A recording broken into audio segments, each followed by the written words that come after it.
ಆಷಾಢ ಕಳೆದು ಶ್ರಾವಣ ಸ್ಟಾರ್ಟ್ ಆಗ್ತಾ ಇದೆ. ಇನ್ನೇನು ಹಬ್ಬಗಳ ಸುರಿಮಳೆ ಅಲ್ವಾ. ಇಂಥ ಟೈಮಲ್ಲಿ ಸಿಂಪಲ್ಲಾಗಿ ಯಾವುದಾದ್ರೂ ಸ್ವೀಟನ್ನು ಟ್ರೈ ಮಾಡಿಕೊಂಡ್ರೆ ಸಖತ್ತಾಗಿರುತ್ತಲ್ವಾ.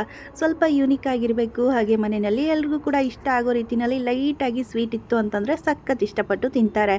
ಅಂಥದ್ದೇ ಒಂದು ಇವತ್ತು ಸಿಂಪಲ್ಲಾಗಿ ಮಾಡ್ಕೊಳ್ಳುವಂತಹ ಶೇಂಗಾ ಕತ್ಲಿಯನ್ನು ಯಾವ ರೀತಿ ಬೇಕ್ರಿ ಸ್ಟೈಲ್ನಲ್ಲಿ ಮಾಡ್ಕೋಬೋದು ಅನ್ನುವಂಥದ್ದನ್ನು ನಿಮ್ಮ ಜೊತೆ ಶೇರ್ ಮಾಡ್ಕೊಳ್ತಾ ಇದ್ದೀನಿ. ತುಂಬಾ ಸಿಂಪಲ್ಲಾಗಿದೆ, ಅಷ್ಟೇ ಕಡಿಮೆ ಇಂಗ್ರೀಡಿಯೆಂಟ್ಸನ್ನ ಯೂಸ್ ಮಾಡಿಕೊಂಡು ಸಖತ್ತಾಗಿ ಮಾಡ್ಕೋಬೋದು. ಮೊದಲಿಗೆ ಇಲ್ಲಿ 1 ಕಪ್ನಷ್ಟು ನೋಡಿ ಸಿಪ್ಪೆ ಬಿಡಿಸಿ ಇಟ್ಕೊಂಡಂತಹ ಶೇಂಗಾ ಬೀಜ ಅಂತಂದರೆ ಕಡಲೆಕಾಯಿ ಬೀಜ ಅಂತ ಏನು ಕರಿತೀರಲ್ವ, ಅದನ್ನು ಸೇರಿಸ್ಕೊಂಡು ಚೆನ್ನಾಗಿ ಹುರ್ಕೊಳ್ತಾ ಇದ್ದೀನಿ. ಇದ್ರದ್ದು ಸಿಪ್ಪೆ ಎಲ್ಲ ಬಿಡಬೇಕು, ಅಲ್ಲಿವರೆಗೂ ಚೆನ್ನಾಗಿ ಇದನ್ನು ಫ್ರೈ ಮಾಡ್ಕೋಬೇಕು. ಸಣ್ಣ ಉರಿನಲ್ಲಿ ಫ್ರೈ ಮಾಡ್ಕೊಂಡಷ್ಟು ಒಳಗಡೆ ಎಲ್ಲ ಕ್ರಿಸ್ಪಿಯಾಗಿ ಹೊರಗಡೆಯಿಂದನೂ ಚೆನ್ನಾಗಿ ಬೇಯುತ್ತೆ. ಈ ಥರ ಚೆನ್ನಾಗಿ ಇದನ್ನು ಫ್ರೈ ಮಾಡ್ಕೊಳ್ತಾ ಇದ್ದೀನಿ. ನೋಡಿ, ಈ ಸಿಪ್ಪೆನ ಈ ಥರ ಬಿಡಿಸ್ಕೊಳಕ್ಕೆ ಬಂದರೂ ಕೂಡ ಕೆಲವೊಮ್ಮೆ ಒಳಗೆ ಸ್ಮೂತಾಗಿಯೇ ಇರುತ್ತೆ, ಸರಿಯಾಗಿ ಬೆಂದಿರಲ್ಲ. ಸೊ ಚೆಕ್ ಮಾಡ್ಕೊಳ್ಳಿ ಬೆಂದಿದೆಯಾ ಇಲ್ವಾ ಅಂತ. ಕ್ರಿಸ್ಪಿ ಆಗಬೇಕು ಈ ಒಂದು ಶೇಂಗಾ ಬೀಜ, ಅಲ್ಲಿವರೆಗೂ ಇದನ್ನು ಚೆನ್ನಾಗಿ ಫ್ರೈ ಮಾಡ್ಕೊಳ್ತಾ ಇದ್ದೀನಿ. ಇವಾಗ ಚೆನ್ನಾಗಿ ಫ್ರೈ ಆಗಿದೆ. ಇದನ್ನು ಒಂದು ಕಾಟನ್ ಬಟ್ಟೆ ಮೇಲೆ ಈ ಥರ ಸ್ಪ್ರೆಡ್ ಮಾಡ್ಕೊಳ್ತಾ ಇದ್ದೀನಿ. ಕಂಪ್ಲೀಟಾಗಿ ತಣ್ಣಗಾಗಬೇಕು. ಇದು ತಣ್ಣಗಾದ ನಂತರ ನೋಡಿ ಸಿಪ್ಪೆನ ಈಸಿಯಾಗಿ ನಾವು ತೆಕ್ಕೋಬೋದು. ಈ ಥರ ಸ್ಪ್ರೆಡ್ ಮಾಡಿ ಇಟ್ಬಿಟ್ರೆ ಬೇಗ ತಣ್ಣಗಾಗುತ್ತೆ. ಸಿಪ್ಪೆ ಸಮೇತ ಹಾಕ್ಕೊಂಡ್ರೆ ನಾವು ಮಾಡುವಂತಹ ಸ್ವೀಟ್ ಕಲರ್ ಕೂಡ ಚೇಂಜ್ ಆಗಿಬಿಡುತ್ತೆ. ಅದಕ್ಕೋಸ್ಕರ ಇವಾಗ ಕಂಪ್ಲೀಟಾಗಿ ತಣ್ಣಗಾಗಿದೆ. ಈ ಥರ ಬಟ್ಟೆಯಿಂದ ಒತ್ಕೊತ ನೋಡಿ ಸಿಪ್ಪೆನೆಲ್ಲ ಈಸಿಯಾಗಿ ರಿಮೂವ್ ಮಾಡ್ಕೊಳ್ತಾ ಇದ್ದೀನಿ. ತುಂಬಾ ಈಸಿಯಾಗಿ ಅಂದರೆ ಕೂಲ್ ಆಗಿರಬೇಕು ಈ ಶೇಂಗಾ ಬೀಜ, ಆವಾಗ ಮಾತ್ರ ಸಿಪ್ಪೆ ಕೂಡ ಈಸಿಯಾಗಿ ಬಿಟ್ಕೊಳ್ಳುತ್ತೆ. ಇಲ್ಲ ಅಂತಂದರೆ ಬಿಸಿ ಬಿಸಿ ಇದ್ದಾಗೆ ಉಜ್ಜಕ್ಕೆ ಹೋದರೆ ಅದು ಬಿಟ್ಕೊಳ್ಳಲ್ಲ. ನೋಡಿ, ಈಗ ನಿಧಾನಕ್ಕೆ ಬಿಡಿಸ್ಕೊಳ್ತಾ ಇದ್ದೀನಿ ಎಲ್ಲ ಸಿಪ್ಪೆನೂ ಕೂಡ. ಇದೇ ಒಂದು ಮೆಥಡಲ್ಲಿ ನಾವು ಗೋಡಂಬಿಯನ್ನು ಯೂಸ್ ಮಾಡಿಕೊಂಡು ಕಾಜು ಕತ್ಲಿಯನ್ನು ಕೂಡ ಮಾಡ್ಕೋಬಹುದು. ಬಟ್ ಕಾಜು ಅಂತಂದರೆ ಎಲ್ರಿಗೂ ಕೂಡ ಲಭ್ಯ ಇರಲ್ಲ ಅಲ್ವಾ. ಅದಕ್ಕೋಸ್ಕರ ತುಂಬಾ ಸಿಂಪಲ್ಲಾಗಿ ಎಲ್ಲರ ಮನೆಯಲ್ಲೂ ಇರುವಂತಹ ಇಂಗ್ರೀಡಿಯೆಂಟ್ಸೇ ಆಗಿರೋದ್ರಿಂದ ನಾನು ಶೇಂಗಾವನ್ನು ಯೂಸ್ ಮಾಡಿಕೊಂಡು ಮಾಡಿ ತೋರಿಸ್ತಾ ಇದ್ದೀನಿ. ಸಿಪ್ಪೆನೆಲ್ಲ ತೆಗೆದು ಇಟ್ಕೊಂಡ್ಮೇಲೆ ನೋಡಿ ಈ ಥರ ಇದನ್ನು ಬಿಡಿಸಿ ಇಟ್ಕೊಂಡಿದ್ದೀನಿ. ಅಂದರೆ ಕಾಳುಗಳನ್ನ ಬೇಳೆ ಥರ ಆಗಿದೆ ಅಲ್ವಾ. ಈ ಥರ ಸಿಪ್ಪೆ ಎಲ್ಲ ತೆಗೆದಾದ ನಂತರ ಇದನ್ನು ಮಿಕ್ಸಿ ಜಾರ್ಗೆ ಹಾಕ್ಕೊಳ್ತಾ ಇದ್ದೀನಿ. ಕಂಪ್ಲೀಟಾಗಿ ಒಂದ್ಸಲಿ ರುಬ್ಕೊಳ್ಳೋಕ್ಕೆ ಸಾಕಾಗುತ್ತೆ. ತುಂಬ ಜಾಸ್ತಿ ಏನು ಮಾಡ್ತಾ ಇಲ್ಲ ನಾನು. ನೀವು ಜಾಸ್ತಿ ಕ್ವಾಂಟಿಟಿಯಲ್ಲಿ ಮಾಡ್ಕೊಳ್ಳೋ ಆಗಿದ್ರೆ ಇನ್ನು ಜಾಸ್ತಿ ತೊಗೋಬೋದು. ಒಂದು 4 ಏಲಕ್ಕಿಯನ್ನು ಸಿಪ್ಪೆ ಸಮೇತ ಹಾಕ್ಕೊಳ್ತಾ ಇದ್ದೀನಿ. ಏಲಕ್ಕಿ ಪುಡಿ ಇತ್ತು ಅಂತಂದರೆ ನಂತರ ಸೇರಿಸ್ಕೊಳ್ಳಿ, ಬಟ್ ನನ್ನ ಹತ್ರ ಪುಡಿ ಖಾಲಿಯಾಗಿತ್ತು, ಹಾಗಾಗಿ ಸಿಪ್ಪೆ ಸಮೇತ ಹಾಕ್ಕೊಂಡು ಇವಾಗ ಚೆನ್ನಾಗಿ ಈ ಥರ ಪುಡಿ ಮಾಡ್ಕೊಂಡಿದ್ದೀನಿ. ತುಂಬ ನುಣ್ಣಗೆ ಪುಡಿ ಆಗಬೇಕು. ಬಿಸಿ ಬಿಸಿ ಇದ್ದಾಗ ಹಾಕ್ಕೊಂಡ್ರೆ ಆಯಿಲನ್ನು ಬಿಟ್ಕೊಳ್ಳುತ್ತೆ ಶೇಂಗಾ, ಹಾಗಾಗಿ ಕಂಪ್ಲೀಟಾಗಿ ತಣ್ಣಗಾದ ನಂತರನೇ ಇದನ್ನು ಮಿಕ್ಸಿ ಜಾರ್ಗೆ ಹಾಕ್ಕೋಬೇಕಾಗತ್ತೆ. ನೋಡಿ, ಈ ಥರ ಪುಡಿ ಮಾಡಿ ಇಟ್ಕೊಂಡಿದ್ದೀನಿ. ಇವಾಗ ಇದಕ್ಕೆ 3/4 ಕಪ್ನಷ್ಟು ಅಂದರೆ ಶೇಂಗಾವನ್ನು 1 ಕಪ್ನಷ್ಟು ತೊಗೊಂಡಿದ್ದೆ ಅಲ್ವಾ, ಅದೇ ಸೇಮ್ ಕಪ್ಪಲ್ಲಿ 3/4 ಕಪ್ನಷ್ಟು ಸಕ್ಕರೆಯನ್ನು ಸೇರಿಸ್ಕೊಳ್ತಾ ಇದ್ದೀನಿ. ಸಕ್ಕರೆ ಬೇಕಿದ್ರೆ ಒಂದು ಸ್ವಲ್ಪ ಹೆಚ್ಚು ಕಡಿಮೆ ಮಾಡ್ಕೋಬೋದು, ನಾನು ಒಂದು ಸ್ವಲ್ಪ ಕಡಿಮೆನೇ ತೊಗೊಂಡಿದ್ದೀನಿ. ಇಲ್ಲಿ ಸಕ್ಕರೆ ಮುಳುಗೋವಷ್ಟು ನೀರನ್ನು ಸೇರಿಸ್ಕೊಂಡು ಇವಾಗ ಚೆನ್ನಾಗಿ ಇದು ಕರಗಬೇಕು. ಗಟ್ಟಿ ಪಾಕ ಏನೂ ಬರೋ ಅವಶ್ಯಕತೆ ಇರಲ್ಲ. ಅಲ್ಲಿವರೆಗೂ ಇದನ್ನು ಚೆನ್ನಾಗಿ ಸಕ್ಕರೆ ಕರಗಿಸ್ತಾ ಈ ಥರ ಮೆಲ್ಟ್ ಮಾಡ್ಕೋಬೇಕಾಗತ್ತೆ. ಸಕ್ಕರೆ ಆರೋಗ್ಯಕ್ಕೆ ಒಳ್ಳೆಯದಲ್ಲ ಅಂತ ಎಷ್ಟೋ ಸರಿ ಅವಾಯ್ಡ್ ಮಾಡ್ತೀವಿ. ಬಟ್ ಈ ಥರ ಶ್ರಾವಣ ಅಥವಾ ಇನ್ಯಾವುದಾದ್ರೂ ಹಬ್ಬಗಳಲ್ಲೆಲ್ಲ ಅನಿವಾರ್ಯ ಆಗುತ್ತೆ ಅಲ್ವಾ. ಕೆಲವೊಂದು ಸಿಹಿಗೆ ನಾವು ಸಕ್ಕರೆಯನ್ನು ಹಾಕಲೇಬೇಕಾಗತ್ತೆ. ಎಲ್ಲೋ ಅಪರೂಪಕ್ಕೆ ಒಂದ್ಸಲಿ ಸಿಹಿಯನ್ನು ತಿನ್ನೋವಾಗ ಒಂದು ಸ್ವಲ್ಪ ಚೆನ್ನಾಗಿ ಮಾಡ್ಕೊಂಡು ತಿಂದರೆ ಅದು ಕೂಡ ಏನು ತಪ್ಪಂತ ಅನಿಸಲ್ಲ ಅಲ್ವಾ. ಹಾಗಾಗಿ ನೋಡಿ, ಇಲ್ಲಿ ಸಕ್ಕರೆಯನ್ನು ಯೂಸ್ ಮಾಡಿಕೊಂಡೇ ಮಾಡ್ತಾ ಇದ್ದೀನಿ. ಆ್ಯಕ್ಚುಲಿ ಈ ಒಂದು ಸ್ವೀಟ್ಗೆ ಸಕ್ಕರೆ ಬಿಟ್ಟು ಬೆಲ್ಲ ಹಾಕಿ ಮಾಡ್ಕೊಳ್ಳೋದಕ್ಕೂ ಆಗಲ್ಲ. ಇಲ್ಲಿ ಚೆನ್ನಾಗಿ ಕರಗಿದೆ. ಇವಾಗ ಸಕ್ಕರೆ ಎಲ್ಲ ನೋಡಿ ಕುದೀತಾ ಇದೆ.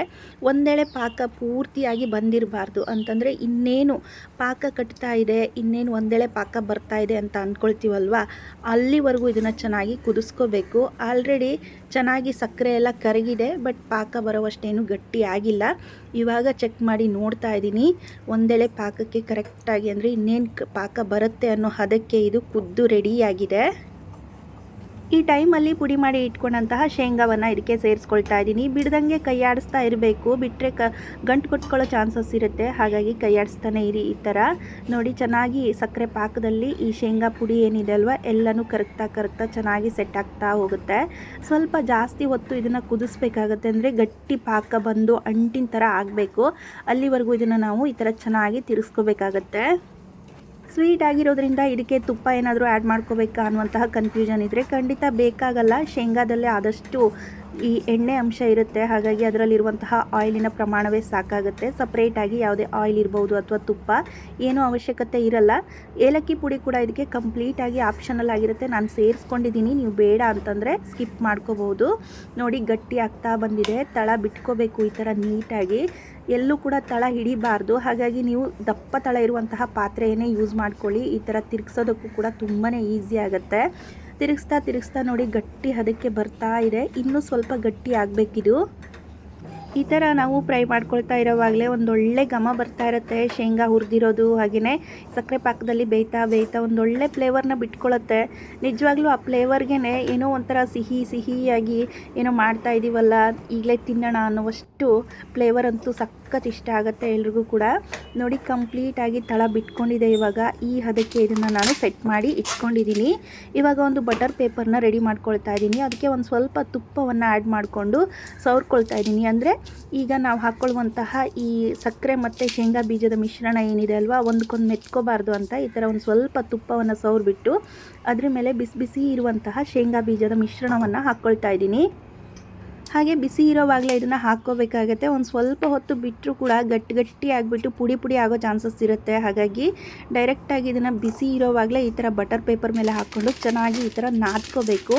ಬಟರ್ ಪೇಪರ್ನ ಸೈಡ್ಸ್ನ ತೊಗೊಂಡು ಈ ಥರ ಒಂದ್ರ ಮೇಲೆ ಒಂದು ಇಟ್ಕೊಂಡು ಚೆನ್ನಾಗಿ ನಾದ್ಕೊಳ್ಳೋದ್ರಿಂದ ತುಂಬಾ ಒಳ್ಳೆ ಸ್ಟ್ರಕ್ಚರ್ ಬರುತ್ತೆ. ಹಾಗೆಯೇ ಸ್ಮೂತ್ ಆಗ್ತಾ ಬರುತ್ತೆ. ಈ ಥರ ಮಾಡ್ಕೊಳ್ಳೋದ್ರಿಂದ ಕಂಪ್ಲೀಟಾಗಿ ಸ್ಮೂತ್ ಆಗೋವರೆಗೂ ಬಿಸಿ ಬಿಸಿ ಇರುತ್ತೆ.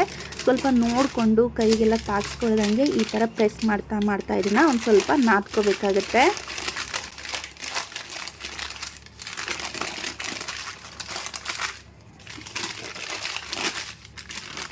ಕಂಪ್ಲೀಟಾಗಿ ಇದನ್ನು ನಾದ್ಕೊಂಡಿದ್ದಾಯ್ತಲ್ವ. ಇವಾಗ ನೋಡಿ ಯಾವ ಥರ ಶೇಪ್ ಬಂದಿದೆ ಅಂತ. ಇದ್ರ ಮೇಲೆ ಇವಾಗ ಇನ್ನೊಂದು ಬಟರ್ ಪೇಪರ್ನ ಇಟ್ಕೊಂಡು ಚಪಾತಿ ಥರ ಇದನ್ನು ಲಟ್ಟಿಸ್ಕೋಬೇಕು. ನೋಡಿ ಇನ್ನೊಂದು ಬಟರ್ ಪೇಪರ್ನ ಇದಕ್ಕೆ ಅಟ್ಯಾಚ್ ಮಾಡ್ತಾ ಇದ್ದೀನಿ. ಅದ್ರ ಮೇಲೆ ಈ ಚಪಾತಿ ಒತ್ತೋ ಕೋಲು ಅಥವಾ ಲಟ್ಟಂಗೆ ಏನಿರುತ್ತಲ್ವ ಅದನ್ನು ಇಟ್ಕೊಂಡು ಈ ಥರ ಪ್ರೆಸ್ ಮಾಡ್ತಾ ನಿಮಗೆ ಎಷ್ಟು ತೆಳುವಾಗಿ ಬೇಕು ಅಥವಾ ಎಷ್ಟು ದಪ್ಪ ಇರಬೇಕು ಸ್ವೀಟು ಅನ್ನೋದ್ರ ಮೇಲೆ ನೀವು ಲಟ್ಟಿಸ್ಕೋಬೇಕಾಗತ್ತೆ. ತೆಳುವಾಗಿ ಲಟ್ಟಿಸ್ಕೊಂಡಷ್ಟು ಸ್ವೀಟ್ ಕೂಡ ತುಂಬಾ ಚೆನ್ನಾಗಿರುತ್ತೆ. ಸೊ ಬಿಸಿ ಬಿಸಿ ಇರುತ್ತಲ್ವ, ಹಾಗಾಗಿ ಲಟ್ಸೋದಕ್ಕೂ ಈಸಿ ಆಗುತ್ತೆ. ಕಂಪ್ಲೀಟಾಗಿ ತಣ್ಣಗಾಯಿತು ಅಂತಂದರೆ ಈ ಥರ ಲಟ್ಸೋದಕ್ಕೂ ಬರಲ್ಲ ಮತ್ತು ಶೇಪ್ ಕೊಟ್ಟು ನಾವು ಕಟ್ ಮಾಡ್ಕೊಳ್ಳೋದಕ್ಕೂ ಆಗಲ್ಲ. ನೋಡಿ ಇವಾಗ ಈ ಥರ ಲಟ್ಟಿಸ್ಕೊಳ್ತಾ ಇದ್ದೀನಿ. ಇವಾಗ ಅದರ ಮೇಲಿರುವಂತಹ ಬಟರ್ ಪೇಪರ್ನ ರಿಮೂವ್ ಮಾಡ್ತಾ ಇದ್ದೀನಿ. ನೋಡಿ ಎಷ್ಟು ಚೆನ್ನಾಗಿ ಬಂದಿದೆ ಅಂತ. ನೋಡೋಕೆ ಒಂಥರ ಚಪಾತಿ ಥರ ಕಾಣಿಸ್ತಾ ಇರುತ್ತೆ. ಅದ್ರ ಮೇಲೆ ಇವಾಗ ಸಿಲ್ವರ್ ಪೇಪರ್ನ ಈ ಥರ ಸೆಟ್ ಮಾಡ್ತಾ ಇದ್ದೀನಿ. ಸಿಲ್ವರ್ ಪೇಪರ್ ಇತ್ತು ಅಂತಂದರೆ ಹಾಕ್ಕೊಳ್ಳಿ, ಇಲ್ಲ ಅಂತಂದರೆ ಸ್ಕಿಪ್ ಮಾಡ್ಕೋಬೋದು, ಹಾಗೇನೂ ಕೂಡ ತಿನ್ಬೋದು. ಈ ಸಿಲ್ವರ್ ಪೇಪರ್ನ ತಂದಿಟ್ಟಿದ್ದಂತೂ ನಿಜ, ಬಟ್ ನನ್ನ ಮಗಳಿಗೆ ತುಂಬ ಕ್ಯೂರಿಯಸ್ ಆಯಿತಾ, ಏನಾದರೂ ಹೊಸ್ದಾಗಿ ತಂದಿಟ್ಟಿದ್ದೀವಿ ಅಂತಂದರೆ ಅದನ್ನು ಓಪನ್ ಮಾಡಿ ನೋಡೋವರೆಗೂ ಸಮಾಧಾನ ಇರಲ್ಲ. ಆ ಥರ ನೋಡಿಬಿಟ್ಟು ಅದ್ರದ್ದು ಶೇಪೆಲ್ಲ ಹೆಂಗೆಂಗೋ ಮಾಡೋಕ್ಕಿಟ್ಟಿದ್ದಾಳೆ. ಹಂಗಾಗಿ ಅದನ್ನೇ ಯೂಸ್ ಮಾಡಿದ್ದೀನಿ. ಇವಾಗ ನೋಡಿ ಈ ಸಿಲ್ವರ್ ಪೇಪರ್ನ ಹಾಕ್ಕೊಂಡಿದ್ದಾದ ನಂತರ ತಕ್ಷಣ ಇದನ್ನು ಕಟ್ ಮಾಡ್ಕೋಬೇಕು. ತುಂಬ ಹೊತ್ತು ಬಿಟ್ಬಿಟ್ರೆ ಗಟ್ಟಿ ಆಗುತ್ತೆ, ಕಟ್ ಮಾಡ್ಕೊಳ್ಳೋದಕ್ಕೆ ಬರಲ್ಲ. ಇವಾಗ ನಿಮಗೆ ಯಾವ ಶೇಪಲ್ಲಿ ಅಂದರೆ ಟ್ರಯಾಂಗಲ್ ಶೇಪಲ್ಲಿ ಕಟ್ ಮಾಡಿಕೊಂಡ್ರೆ ಚೆನ್ನಾಗಿರುತ್ತೆ. ಯೂಶ್ವಲಿ ಬೇಕ್ರಿಗಳಲ್ಲೆಲ್ಲ ಈ ಥರ ಟ್ರಯಾಂಗಲ್ ಶೇಪಲ್ಲೇ ಕಟ್ ಮಾಡಿ ಇಡ್ತಾರೆ. ಶೇಂಗಾ ಕತ್ಲಿ ಇರ್ಬೋದು ಅಥವಾ ಕಾಜು ಕತ್ಲಿಯನ್ನು. ನಾನು ಕೂಡ ಇವಾಗ ಅದೇ ಶೇಪಲ್ಲೇ ಕಟ್ ಮಾಡ್ಕೊಳ್ತಾ ಇದ್ದೀನಿ. ತುಂಬ ಚೆನ್ನಾಗಿ ಕಟ್ ಮಾಡ್ಕೊಳ್ಳೋದಕ್ಕೂ ಈಸಿಯಾಗಿ ಬರುತ್ತೆ. ನೋಡಿ ಎಷ್ಟು ಈಸಿಯಾಗಿ ಬಂದಿದೆ ಅಂತ. ಈ ಥರ ಎಲ್ಲ ಕಡೆಯಲ್ಲೂ ಎಡ್ಜಸ್ನ ಬೇಕಾದರೆ ಕಟ್ ಮಾಡಿ ತೆಗೆದಿಟ್ಬಿಟ್ಟು ಶೇಪ್ ಕೊಡೋದಕ್ಕೆ ಈಸಿ ಆಗುತ್ತೆ.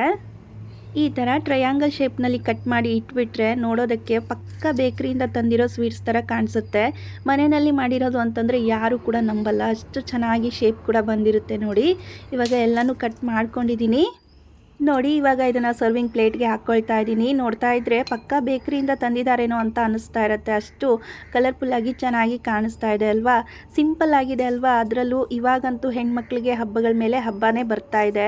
ಸೊ ರಕ್ಷಾಬಂಧನಕ್ಕೆ ಈ ಥರ ಏನಾದರೂ ಸ್ವೀಟ್ಸ್ನ ಮಾಡಿ ನಿಮ್ಮ ಅಣ್ಣ ತಮ್ಮಂದ್ರಿಗೆ ಕೊಟ್ಬಿಟ್ಟು ನೀವು ಕೂಡ ಶಬ್ಬಾಸ್ ಅಂತ ಅನ್ನಿಸ್ಕೋಬೋದು. ತುಂಬ ಸಿಂಪಲ್ಲಾಗಿ ಹೇಳ್ಕೊಟ್ಟಿದ್ದೀನಿ, ನೀವು ಕೂಡ ಟ್ರೈ ಮಾಡಿ ನೋಡ್ತೀರಾ ಅಲ್ವಾ.